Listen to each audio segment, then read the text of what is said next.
Today, we are talking cycling.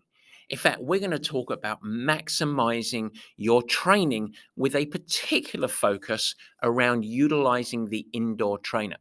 And we welcome to the show a very special guest. In fact, we might call him a legend in the sport, Robbie Ventura. He's an ex pro cyclist, and I would say one of the more storied and successful US pro riders that we have had. Part of the golden generation, he was a 3 year member of US Postal Team. He had 12 years in the professional circuit, and over the course of those 12 years, he accumulated more than 70 victories. But what I find really compelling is who he was as a cyclist and an athlete, because I think that in many ways marks the backbone of our subject today.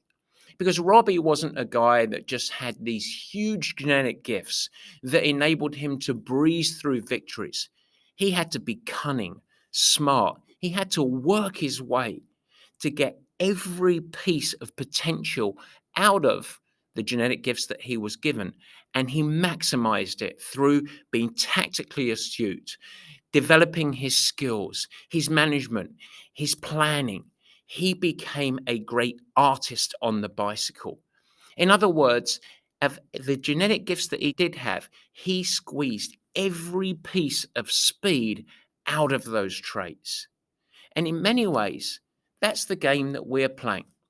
Because most of us are time starved. Most of us only have such a level of genetic ceiling.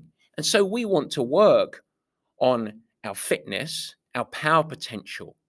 But we also, if we really want to improve, want to become a better bike rider, to try and yield the best speed that we can through how we sit on the bike, pedal the bike, manage through terrain, use the environment. And you've heard me talk on this show many, many times before. But Robbie is a cycling coach now.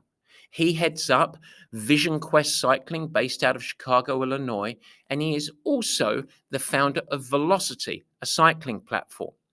And it turns out that our philosophy and approach around guiding athletes is completely aligned. We believe ultimately that athletes have been delivered a little bit of a disservice via the most common approaches to bike training, particularly indoor training, that has become so prevalent today. And so we want to break the mold a little bit. We want to help you get faster.